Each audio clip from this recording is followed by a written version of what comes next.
Hello, কেমন আছো সবাই? আশা করি ভালো আছো। আমিও তোমাদের দয়ায় ভালো আছি। তো আজকে আমি তোমাদের অনার্স থার্ড ইয়ারের নতুন আরেকটা বই, নতুন আরেকটি সাবজেক্ট, সেটা হচ্ছে ফিনান্সিয়াল ম্যানেজমেন্ট। এই বইটা শুরু করতে যাচ্ছি। বেশ অনেক দিন হলো আমি তোমাদের ম্যানেজমেন্ট অ্যাকাউন্টিং বইয়ের বিভিন্ন চ্যাপ্টার নিয়ে আলোচনা করছিলাম। তো করোনা বন্ধের আগে কিছু করোনার কারণে আর করোনার বন্ধের মধ্যে তোমাদের অনলাইনে ক্লাস অনেকগুলো নেওয়ার কারণে ম্যানেজমেন্ট অ্যাকাউন্টিং বইটার উপরে মোটামুটি বেশ ধারণা চলে আসছে। তো এই ফিনান্সিয়াল ম্যানেজমেন্ট বইটা একেবারে টাচই করা হয়নি, বলা ছিল তোমাদের জন্য এটা একেবারে থার্ড ইয়ারে এসে নতুন কোনো কিছু। তো এই বইয়ের প্রথম যে অধ্যায়টা সেটা সম্পূর্ণ থিওরি অধ্যায়। তো থিওরি অধ্যায় নিয়ে আজকে আমরা আলোচনা করছি না। আর তোমাদের এখানে দ্বিতীয় অধ্যায় যেটা, সেটা হচ্ছে তোমার ক্যাপিটাল বাজেটিং রিলেটেড অঙ্ক, যা তোমরা অনার্স ফার্স্ট ইয়ারে করেছো। তো ব্যতিক্রম কিছু জিনিস আছে। অনার্স ফার্স্ট ইয়ারে তোমার বেসিকটা থাকার কারণে এগুলো পরবর্তীতে যদি করায় তোমাদের খুব বেশি কঠিন মনে হবে না। তারপর তোমার এটার তৃতীয় অধ্যায়ে তোমার ক্যাপিটাল স্ট্রাকচার রিলেটেড অঙ্ক। এগুলো তোমাদের ফার্স্ট ইয়ার তোমার যে প্রিন্সিপাল অফ ফিনান্স ছিল সেখানে অনেক কিছুই তোমাদের ধারণাই ছিল। তো আসলে যেহেতু আমাদের এখানে অনলাইনে বইটা শুরু করতে যাচ্ছি, তাই তোমাদের আগে করা জিনিস আসলে শুরু করতে যাচ্ছি না, এগুলো শেষের দিকে করাবো। তোমাদের আসলে এই থার্ড ইয়ারে এসে যেটা একেবারে নতুন মনে হতে পারে সে ধরনের কিছু করাতে চাচ্ছি। এই অধ্যায়ে তোমাদের যে ধরনের সমস্যাগুলো সাধারণত ফেস করতে হয় সেগুলো হচ্ছে তোমার স্ক্রিনে দেখতে পাচ্ছ, বেসিক প্রবলেম রিলেটেড অঙ্ক, যেখানে তোমার calculation of ET, number of equity share, EPS, তারপর price earning ratio, MPS etcetera, এই সংক্রান্ত অঙ্ক করতে হয়। Calculation of dividend or dividend policy 2 নম্বরে, যেটা এ ধরনের অঙ্ক করতে হয়। 3 নম্বরে লেখা স্টক রিপারচেজ, তুমি স্টক পুনরায় ক্রয় করবে, এই ধরনের অঙ্ক করতে হয়। 4 নম্বরে বলি স্টক স্প্লিট মানে খণ্ডন করা, ভাগ করা। তো স্টক স্প্লিট সংক্রান্ত অঙ্ক তোমাদের শেখা হবে এই চ্যাপ্টারে। আর বলি স্টক ডিভিডেন্ড রিলেটেড অঙ্ক তোমাদের করতে হবে। তো এখানে অনেক কিছুই তোমাদের আসলে নতুন, যেমন স্টক রিপারচেজ শব্দটা তোমাদের আগে ফার্স্ট ইয়ারে ছিল না। স্টক রিপারচেজ কথাটা এই ইয়ারেই নতুন। তো যাই হোক, এই ধরনের অঙ্কগুলি সাধারণত আমরা এই বইতে করব, এই অধ্যায়ে করব। তো চলো আজকে আমরা একটা অঙ্ক শুরু করি আমাদের বেসিক প্রবলেমের। তোমাদের যে স্ক্রিনে 5টা স্টেপ দেখলে যে 5 ধরনের অঙ্ক আমরা করব, এর মধ্যে আমাদের প্রথম ধরনটা বেসিক প্রবলেমের কোনো কিছু শিখি আজকে আমরা। তোমরা এখানে দেখতে পাচ্ছ স্ক্রিনে একটা অঙ্ক, calculation of number of share, EBIT, EAT and EPS, এই সমস্ত জিনিস নির্ণয় করতে হবে এমন একটা অঙ্ক। তো তোমরা এখানে দেখতে পাচ্ছ BD limited present capital structure is as follows. BD লিমিটেডের বর্তমান ক্যাপিটাল স্ট্রাকচার নিম্নরূপ।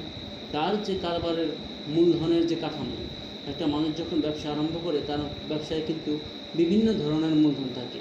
এই যেমন ধরো তোমার শেয়ার মূলধন, আবার মনে করো সে অগ্রাধিকার শেয়ার মূলধনের জোগাড় করে সেই মূলধন, আবার অনেক সময় সে ঋণ নেয়, তাই না?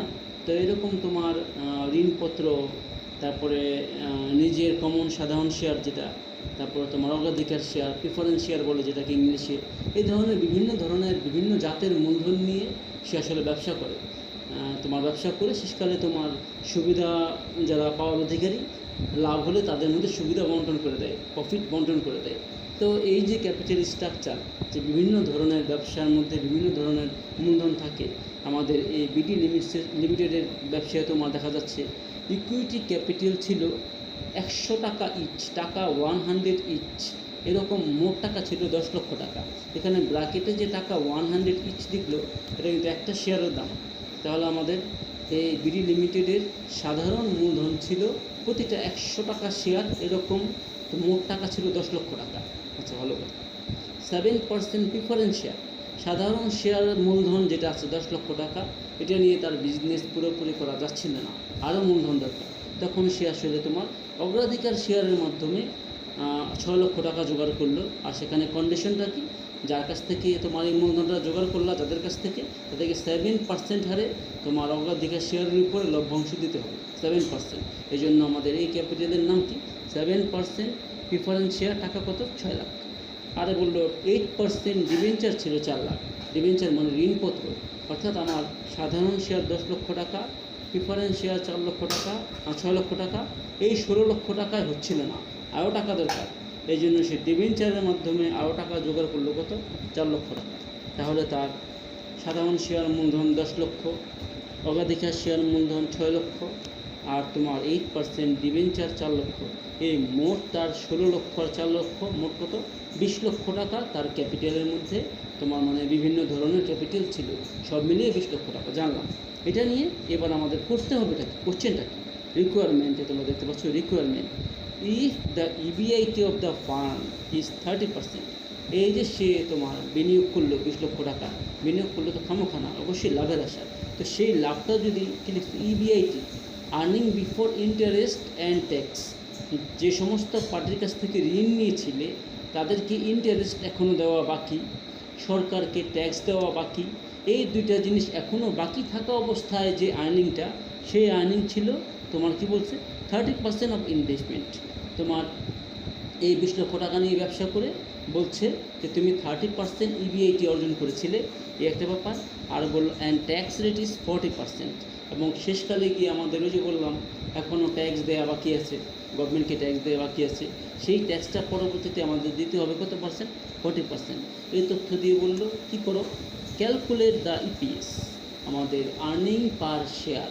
এই যে শেষকালে ট্যাক্স গভর্নমেন্টকে দিয়ে আসল যে আর্নিংটা করবে, সেই আর্নিংটা যদি তুমি করে থাকো, এবার তুমি যে কোম্পানির শেয়ার কিনেছিলে, শেয়ার প্রতি আয়টা কত, খেয়াল করো, মোট আয় আর শেয়ার প্রতি আয় কিন্তু 1 টাকা না।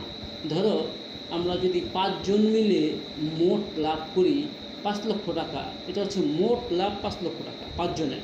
আর যদি বলি জন প্রতি লাভ কত, তাহলে কিন্তু তুমি 5 লক্ষকে 5 দিয়ে ভাগ দিয়ে বলবে জন প্রতি লাভ হচ্ছে 1 লক্ষ টাকা। একইভাবে আমরা কিন্তু শেয়ার যদি কিনি, এখন যদি আমাদের শেষকালে যদি এমন হয় যে আমরা মোট তোমার 1000 শেয়ার কিনেছিলাম, 1000 শেয়ার কিনে ব্যবসা বাণিজ্য করে শেষকালে লাভ হলো আমাদের 20,000 টাকা, তাহলে এখন যদি বলি লাভটা মোট কত, 20,000। কিন্তু যদি বলি শেয়ার প্রতি লাভ কত, তাহলে কিন্তু 20,000 ওই লাভকে 1000 শেয়ার দিয়ে ভাগ দিলে শেয়ার প্রতি লাভটা বের হয়ে যাবে। তার মানে আমাদের কোশ্চেনটা কিন্তু মোট লাভ না, কোশ্চেনটা হচ্ছে ইপিএস, আর্নিং পার শেয়ার কত সেটা বের করো। তো চলো আমাদের এখানে তোমাদের সলিউশনে দেখতে পাচ্ছ, আমাদের এখানে তোমাদের স্ক্রিনে যে দেখতে পাচ্ছ 3 নম্বর ওয়ার্কিং 1, ওয়ার্কিং 2, ওয়ার্কিং 3, এইভাবে কিন্তু বিভিন্ন ওয়ার্কিং করা। যদিও তোমাদের কোশ্চেনে কিন্তু ছিল একটা, সেটা কি ইপিএস নির্ণয় করো। তো তোমরা কিন্তু ইপিএস দেখতে পাচ্ছ তোমার একটু নিচে, ইপিএস ইজ ইকুয়াল টু তোমার লিখে একটা সূত্র ইউজ করে শেষকালে 29.88 সবার শেষে দেখতে পাচ্ছ 29 টাকা 88 পয়সা বের করলো ইপিএস। ওটা কিন্তু ছিল মূল কোশ্চেন, কিন্তু ইপিএসটা আমরা বের করলাম যে বক্সের মাধ্যমে ওয়ার্কিং 3, ওই ওয়ার্কিং 3-তে তোমার ইএটি বের হয়, সেই ইএটি ইউজ করে আমরা ইপিএস বের করব। তো ওয়ার্কিং 3 করতে গিয়ে আমাদের আবার কোনো কিছু তোমার মানে উপাদান লাগবে, যে উপাদানগুলো আবার কোশ্চেনে নাই, যেগুলো আমাদের বের করে নিতে হয়েছে, সেই বের করার কাজগুলো করেছে ওয়ার্কিং 1 এ, ওয়ার্কিং 2-তে। তাহলে আসল কথা হচ্ছে আমাদের বের করতে হবে মূলত আর্নিং পার শেয়ার, ইপিএস। ইপিএস বের করতে হবে মূলত আমাদের তোমার যে সূত্রের সাহায্যে, সেই সূত্রের মূল উপাদানটা পাবো 3 নম্বর ওয়ার্কিংয়ে। আচ্ছা, 3 নম্বর ওয়ার্কিং করতে গিয়ে আবার কিছু উপাদান লাগবে, সেই উপাদানগুলো পাবো ওয়ার্কিং 1 এ, ওয়ার্কিং 2-তে। এই হচ্ছে ব্যাপার আর কি। তাহলে আমাদের মূল অঙ্ক ওয়ার্কিং 1ও না, ওয়ার্কিং 2ও না, ওয়ার্কিং 3ও না, আমাদের মূল অঙ্ক কিন্তু ইপিএস। ওই ইপিএসটা বের করার সাথে আমাদের ওয়ার্কিং 3, আবার ওয়ার্কিং 3 বের করার জন্য আমাদের আবার লাগবে তোমার ওয়ার্কিং 1, ওয়ার্কিং 2, এই হচ্ছে ব্যাপার। তবে তোমার এটা ঠিক যে ওয়ার্কিং 3-র ভিতরে যে ওয়ার্কিং 1, ওয়ার্কিং 2 দুইটা জিনিসের সব উপাদান লাগবে এমনটা তা না। এটা আমাদের তোমার মানে ওয়ার্কিং 1টা কোন কাজে লাগলো, ওয়ার্কিং 2টা কোন কাজে লাগলো, এটা আমরা একটু পরে ওয়ার্কিং 3 করতে গিয়ে আর শেষকালে গিয়ে ইপিএস বের করতে গিয়ে ফাইনালি চূড়ান্তভাবে জানবো যে আসলে ওয়ার্কিং 1-এর কাজটা কোথায় লাগলো আর ওয়ার্কিং 2-এর কাজটা কোথায় লাগলো। তো চলো আমরা দেখি। ওয়ার্কিং 1-এ তারা বের করলো calculation of EBIT earning before interest and tax, এটা প্রথমে বের করলো। তো এটা কিন্তু আমাদের কোশ্চেনের মধ্যে লেখা ছিল, তোমাদের মনে আছে যে কোশ্চেনের শেষে লেখা ছিল ইবিআইটি হচ্ছে 30%, 30% হবে। তাহলে এখন আমরা এই কোশ্চেনের বক্সে তোমরা যখন ক্যাপিটাল স্ট্রাকচার দেখছিলে তখন তোমাদের মনে আছে যে মোট মূলধন কত ছিল, 20 লক্ষ টাকা। আমাদের তোমার সাধারণ কমন স্টক ছিল 10 লাখ, প্রিফারেন্স শেয়ার ছিল তোমার 6 লাখ, আর ডিবেঞ্চার ছিল 4 লাখ। এই মিলিয়ে মোট বিনিয়োগ কত ছিল, 20 লক্ষ টাকা ক্যাপিটাল ছিল। তো সেই 20 লক্ষ টাকা ক্যাপিটাল ইনভেস্টমেন্টের উপরে এখন যদি আমাদের 30% earning before interest and tax percentage দিয়ে দিই তাহলে কিন্তু আমাদের ইবিআইটি বের হয়ে যাবে। দেখো এখানে কি লিখছে, EBIT equal to total capital bracket investment. Capital তো আসলে ইনভেস্টমেন্ট, আমরা তো ক্যাপিটালটা এখানে খাটিয়েছি ব্যবসায় তোমার মানে মূলত বিনিয়োগ হিসেবে, ইনভেস্টমেন্ট হিসেবে। এই জন্য তোমার ব্র্যাকেটে লিখলো ইনভেস্টমেন্ট। তাহলে টোটাল ক্যাপিটাল ব্র্যাকেটে লিখলো ইনভেস্টমেন্ট, টাকা কত, 20 লক্ষ টাকা। দেখতে পাচ্ছ 20 লক্ষ ইন্টু ইবিআইটি পার্সেন্টেজ, যা আমাদের কোশ্চেনের শেষে ছিল 30%। তাহলে 20 লক্ষ টাকা 30% কত হয়, 6 লক্ষ টাকা পেয়ে গেলাম। ফাইন। ওয়ার্কিং টুতে বললো calculation of number of equity share, আমাদের আসলে কতটা শেয়ার নিয়ে এই ব্যবসা করা হচ্ছে। আমাদের কিন্তু বক্সের মধ্যে টোটাল ইকুইটি শেয়ার ছিল 10 লক্ষ টাকা, আর ব্র্যাকেটে ছিল শেয়ার প্রতি দাম ছিল 100 টাকা। আমাদের মনে আছে যে পার শেয়ার 100 টাকা, আর কমন শেয়ারের মোট মূল্য ছিল 10 লক্ষ টাকা। তাহলে একটা শেয়ারের দাম কত এটা জানলাম 100 টাকা, আবার টোটাল শেয়ার ক্যাপিটাল কত জানলাম 10 লক্ষ টাকা। তো শেয়ার সংখ্যাটা কত, আসলে এই ব্যবসায়ের মোট শেয়ার কত সেটা কিন্তু আমাদের লেখা নাই, তো আমরা বের করে ফেলি। এখানে number of equity share equal to বের করা খুবই সহজ। তোমাদের মাঝখানে দাগ দিয়ে উপরে কি লিখলো, টোটাল ইকুইটি ক্যাপিটাল, নিচে লিখলো ফেস ভ্যালু পার শেয়ার। তো তোমরা জানো আমাদের ইকুইটি ক্যাপিটাল ছিল 10 লক্ষ টাকা, তোমাদের উপরে লিখলো 10 লক্ষ টাকা, আর ফেস ভ্যালু পার শেয়ার ছিল 100 টাকা। তো 10 লক্ষকে 100 দিয়ে ভাগ দিয়ে আমাদের কত শেয়ার পেলাম, 10,000 শেয়ার। তার মানে আমরা বের করে ফেললাম এই কোম্পানির শেয়ার ছিল মোট 10,000 টাকা। তাহলে ওয়ার্কিং 1 থেকে কী পেলাম, এই কোম্পানির ইবিআইটি ছিল কত, 6 লক্ষ টাকা। আর ওয়ার্কিং 2 থেকে জানলাম এই কোম্পানির মোট শেয়ার সংখ্যা ছিল কত, 10,000 শেয়ার জানলাম। এবার চলো আমাদের ওয়ার্কিং 3 কী লিখলো, calculation of net earning after tax EAT for equity share holder. এই যে আমাদের সাধারণ শেয়ার হোল্ডার যারা আছে তাদের জন্য আসলে তোমার তারা শেষকালে শেয়ার প্রতি লাভ ভাগ করে নেবে এমন ইএটি আর্নিং আফটার ট্যাক্স এমন কত, সাধারণ শেয়ার হোল্ডারদের আসলে শেষকালে আর্নিংটা কত হয়েছিল। তাহলে আমাদের আজীবন তোমাদের মনে রাখবে, আমাদের যখনই ইএটি বের করতে বলবে তখন আমরা যদি বক্স আকারে বের করতে যাই ইএটিটা, তখন সবসময় এই ফরম্যাটটা ইউজ করবে। তোমাদের ফার্স্ট ইয়ারে ক্যাপিটাল স্ট্রাকচার করার সময় এই ফরম্যাটটা শিখেছিলে। আমাদের এই চ্যাপ্টারেও তোমার এই বিভিন্ন সময় বিভিন্ন অঙ্কে ইএটি বের করার জন্য আমাদের এই বক্সটা ইউজ করবো আমরা। তো দেখো এখানে এই বক্সে প্রথমে শুরু করতে হয় ইবিআইটি নিয়ে, যা কিন্তু আমরা ওয়ার্কিং 1-এ বের করেছিলাম। ইবিআইটি ছিল কত টাকা, 6 লক্ষ টাকা। এই যে আমরা পেয়ে গেলাম যে আমাদের ওয়ার্কিং 1-এর কাজটা কোথায় লেগেছে, ইবিআইটি বের করার জন্য। আর সেই ইবিআইটি কোথায় ইউজ করলাম, ওয়ার্কিং 3-এর শুরুতেই। কত টাকা, 6 লক্ষ টাকা। তো লিখলাম ইবিআইটি 6 লক্ষ মাইনাস ইবিআইটি থেকে ইন্টারেস্ট বাদ দিলে কিন্তু বের হয় তোমার ইবিটি। ইবিআইটি মানে হচ্ছে earning before interest and tax, অর্থাৎ ইন্টারেস্টও দেওয়া বাকি, ট্যাক্সও দেওয়া বাকি, এই দুইটা জিনিস বাকি থাকা অবস্থায় আয় কত, ওটার নাম হচ্ছে ইবিআইটি। এবারে ইবিআইটি থেকে যদি ইন্টারেস্টটা বাদ দিয়ে দিই তাহলে কিন্তু আয়টা বাদ হয়ে গেল, তখন শুধু কী হয়ে গেল, ইবিটি, আয় শেষ, কারণ ইন্টারেস্ট বাদ। তাহলে আমাদের ইন্টারেস্ট আসলে কিসের উপর দিতে হবে, আমাদের কোশ্চেনে কিন্তু লেখা ছিল আমরা ঋণ নিয়েছিলাম, ডিবেঞ্চারের মাধ্যমে ঋণ নিয়েছিলাম কত টাকা, 4 লক্ষ টাকা। ওই 4 লক্ষ টাকার যে ঋণ নিয়েছিলাম সেখানে কিন্তু পার্সেন্টেজ লেখা ছিল 8%। তাহলে অর্থাৎ এই ঋণের উপরে 8% হারে সুদ দিতে হবে।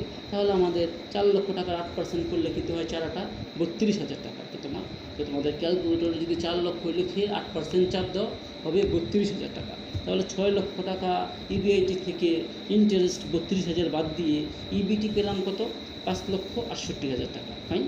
এবার আমাদের এখান থেকে বাকি ছিল শুধুমাত্র ট্যাক্স দেওয়াটা বাকি। এখন যদি তোমার ট্যাক্সটা বাদ দিয়ে দিই তাহলে কিন্তু আমাদের বের হয়ে যাবে তোমার আর্নিং আফটার ট্যাক্স, যে ট্যাক্স বাদ দেওয়ার পরের আর্নিং কত। তাহলে আমরা ট্যাক্সটা বাদ দিই। ট্যাক্স কিন্তু কোশ্চেনের শেষের লাইনে লেখা ছিল 40%। আর আজীবন ট্যাক্স দিতে হবে আমাদের কিসের উপরে? এই যে তোমার একটু আগে যে তোমার ইন্টারেস্ট বাদ দিয়ে ইবিটি পেলাম 5,68,000 টাকা, তার উপরে। তুমি যদি 5,68,000 টাকার উপরে 40% বের করো, তাহলে দেখবে তোমাদের 2,27,200 টাকা আসবে। তাহলে আমাদের 2,27,200 টাকা বাদ দিয়ে আর্নিং আফটার ট্যাক্স কত পেলাম? 3,40,800 টাকা। এটার নাম কি দিলাম? ইএটি। ইএটি বের করার পরে আমাদের তোমার সবসময় মনে রাখবে যে এর থেকে প্রশ্নে যদি কোনো কারণে কোনো প্রিফারেন্স শেয়ার হোল্ডার থাকে, তাদেরকে যে আমাদের ডিভিডেন্ড দিতে হবে, লাভের অংশ দিতে হবে, সেটা সবসময় ইএটির উপর দিতে হয়। তাহলে আমাদের এই মাত্র তোমার কি বলে, সবসময় কিন্তু ইবিআইটির উপর দিতে হয়। তাহলে আমাদের তোমার ইবিআইটি ছিল কত টাকা? 6 লক্ষ টাকা। তো ইবিআইটি 6 লক্ষ টাকা প্রশ্নের শুরুতে ছিল। এখন আমাদের ইএটি যেই টাকাটা পেলাম 3,40,800, এর থেকে বাদ দিব কি? প্রিফারেন্স শেয়ার হোল্ডাররা কত টাকা লভ্যাংশ পাবে। আর তাদের লভ্যাংশের হার প্রশ্নে কত ছিল? 7%। এই 7% দেবো কিসের উপরে? ইবিআইটির উপরে। তাহলে ইবিআইটি ছিল এই প্রশ্নের উপরে 6 লাখ। 6 লাখে 7% কত হয়? 42,000 টাকা। এই 42,000 টাকা প্রিফারেন্স শেয়ার হোল্ডারদের ডিভিডেন্ড বাদ দেবো কোত্থেকে? ইএটি থেকে, আর্নিং আফটার ট্যাক্স থেকে। তাহলে ইএটি ছিল কত টাকা? 3,40,800 টাকা। এর থেকে আমাদের 42,000 টাকা প্রিফারেন্স শেয়ারদের ডিভিডেন্ড বাদ দিলে আমাদের কত থাকে? তোমার 2,98,800 টাকা। এই 2,98,800 টাকা এখন কারা পাবে? সাধারণ শেয়ার হোল্ডাররা। বলতে পারো স্যার কী জন্য? আমাদের প্রশ্নের মধ্যে তো 3 ধরনের তোমার ক্যাপিটাল ছিল। একটা ছিল হচ্ছে কমন স্টক শেয়ার হোল্ডার, তারপর ছিল প্রিফারেন্স শেয়ার হোল্ডার, আর একটা ছিল ডিবেঞ্চারের যাদের কাছ থেকে নিলাম, এই ধরনের ক্যাপিটাল ছিল। তাহলে শেষকালে গিয়ে যে আমাদের ইএটি, আর্নিং আফটার ট্যাক্সটা, সেটা আমাদের আসলে শুধুমাত্র কমন স্টক শেয়ার হোল্ডাররা কী জন্য পাবে? কারণটা হচ্ছে আমরা প্রথমে কিন্তু ইবিআইটি ছিল 6 লাখ, সেখান থেকে কিন্তু আগে আমাদের ইন্টারেস্ট যারা নাকি ডিবেঞ্চার যাদের কাছ থেকে নিয়েছিলাম, ঋণপত্র মানে ঋণ যাদের কাছ থেকে নিয়েছিলাম ঋণপত্রের মাধ্যমে, ডিবেঞ্চারের মাধ্যমে যাদের কাছ থেকে ঋণ নিয়েছিলাম, তাদের কিন্তু আগে আমরা ইন্টারেস্ট দিয়ে নিচ্ছি। ইন্টারেস্ট আগেই বাদ। তার মানে ডিবেঞ্চারের অধিকারী যারা, মানে তোমার যারা আমাদেরকে ঋণ দিল, তাদেরকে কিন্তু আমরা ইন্টারেস্ট পে করে দিলাম, তাদের সঙ্গে আমাদের লেনদেন শেষ। তারপরে সেকেন্ড টপিকস হচ্ছে আমাদের তোমার প্রিফারেন্স শেয়ার হোল্ডার, তাদেরকে কিন্তু আমরা একটু আগে ডিভিডেন্ড দিয়ে দিলাম 42,000 টাকা। বাদ দিয়ে বাকি যে টাকা থাকে সেই টাকার অধিকার কাদের? শুধুমাত্র কোম্পানির কমন স্টক হোল্ডার যারা আছে। সেই কমন স্টক হোল্ডার ছিল কতজন, কতটা শেয়ার? 10,000 শেয়ার, যা আমরা ওয়ার্কিং 2-তে বের করেছিলাম। তার মানে আমরা দেখলাম ওয়ার্কিং 2 এর যে 10,000 শেয়ার, এই ওয়ার্কিং 2 এর শেয়ার সংখ্যাটা কিন্তু আমাদের এই বক্সের 3 নম্বর বক্সে কোনো কাজে লাগলো না। এটা হয়তো আমাদের একটু পরে কাজে লাগবে। তো যাই হোক, আমরা এখন এটা জানলাম বক্স থেকে যে সাধারণ শেয়ার হোল্ডাররা কত টাকা লাভ পাওয়ার অধিকারী, প্রফিট পাওয়ার অধিকারী? 2,98,800 টাকা। এইবার আমাদের মূল যে কোশ্চেনটা ছিল সেটা ছিল ক্যালকুলেট ইপিএস, আর্নিং পার শেয়ার বের করো। এখন আমরা আর্নিং পার শেয়ার খুব সহজেই বের করে ফেলতে পারবো। দেখো তোমাদের এখানে রিকোয়ারমেন্ট ক্যালকুলেশন অফ ইপিএস, এখানে একটা সূত্র ইউজ করা হয়েছে। We know that EPS equal to, মাঝখানে দাগ দিয়ে উপরে কি লিখেছে? EAT for equity holders. ওই যে আমাদের 3 নম্বর বক্সের লাস্টের লাইনটা, যে সাধারণ শেয়ার হোল্ডাররা কত টাকা লাভের অধিকারী শেষকালে? 2,98,800 টাকা। ওই টাকাটা, আর এই টাকাকে ভাগ দেবো কি দিয়ে? নিচে লেখা নাম্বার অফ ইকুইটি শেয়ার। ওই যে আমাদের 2 নম্বর যে ওয়ার্কিংটা যে তোমার ছিল, যে কোম্পানির শেয়ার সংখ্যা কত? 10,000। অর্থাৎ আমাদের 3 নম্বর বক্সের মধ্যে তোমার যে টাকাটা বের করলাম 2,98,800 টাকা, EAT for equity share holder, এই টাকাকে আমরা ভাগ দিয়ে দেবো কি দিয়ে? আমাদের নাম্বার অফ ইকুইটি শেয়ার। তাহলে আমাদের 2,98,800 টাকাকে 10,000 শেয়ার দিয়ে ভাগ দিয়ে জানলাম শেয়ার প্রতি এক একজন মানে শেয়ার হোল্ডারের মানে শেয়ার প্রতি আয় কত টাকা আমাদের? 29 টাকা 88 পয়সা, 29.88। এই যে আমাদের কোম্পানিটা ছিল, কোম্পানির নাম ছিল বিপি লিমিটেড। বিপি লিমিটেডের মোট সাধারণ শেয়ার সংখ্যা ছিল 10,000টা শেয়ার। এই 10,000টা শেয়ার দিয়ে আমাদের যে আয়টা, 2 শেয়ার হোল্ডারদের যোগ্য আয় 2,98,800 টাকা। এটাকে যখন আমরা 10,000 শেয়ার দিয়ে ভাগ দিলাম, তখন জানতে পারলাম বিপি লিমিটেডের শেয়ার প্রতি আয় কত টাকা? 29.88 পয়সা, মানে 29.88 টাকা। অর্থাৎ 29 টাকা 88 পয়সা হয়েছে বাবা শেয়ার প্রতি আর। তাহলে আমাদের এই ছিল ক্যালকুলেশন অফ ইপিএস বের করার নিয়ম। তো তোমাদের প্রশ্নের আমাদের আলোচনার শুরুতেই আমি বলেছিলাম তোমাদের এই ডিভিডেন্ড পলিসি চ্যাপ্টারে কী কী ধরনের অঙ্ক করতে হবে। আমরা দেখেছিলাম 5 ধরনের অঙ্ক করতে হবে। এর মধ্যে 1 নম্বর ধরনটা ছিল কি বেসিক প্রবলেম। তো বেসিক প্রবলেমের মধ্যে আমাদের যা যা বের করতে হয় তার মধ্যে অন্যতম হচ্ছে calculation of EPS, earning per share বের করো। সেই আর্নিং পার শেয়ার একটা অঙ্ক আমরা এইমাত্র করলাম। তো আশা করা যায় তোমরা অঙ্কটা ভালোই বুঝতে পেরেছ। তো তোমাদের এটা হচ্ছে তোমাদের অনার্স থার্ড ইয়ারের বইয়ের নাম হচ্ছে ফিনান্সিয়াল ম্যানেজমেন্টের অধ্যায় নাম্বার 4, সেটা কি ডিভিডেন্ড পলিসি। একটা অঙ্ক করালাম। তোমাদের কাজ হচ্ছে তোমাদের মেইন বইয়ের ডিভিডেন্ড পলিসি অধ্যায়টা খুলে বেসিক প্রবলেম সংক্রান্ত অঙ্কগুলো বাসায় একটু দেখবে। ওই বাসায় দেখতে গিয়ে তোমার আজকে যে ইপিএস আলোচনা করলাম এবং ইপিএসটা বের করতে গিয়ে যে আরও কিছু ওয়ার্কিং করলাম সেই সংক্রান্ত যে সমস্যাগুলো শিখলে, সমাধানগুলো শিখলে এই ধরনের আরও যে ধরনের অঙ্ক আছে তোমাদের বইতে একটু চেষ্টা করবে বাসায়। তো এমন অবস্থা আগামী ক্লাসে আমরা এই চ্যাপ্টার থেকে আরও কিছু বড় ধরনের অঙ্ক আলোচনা করব। সেই পর্যন্ত তোমরা ভালো থেকো। চেষ্টা করো।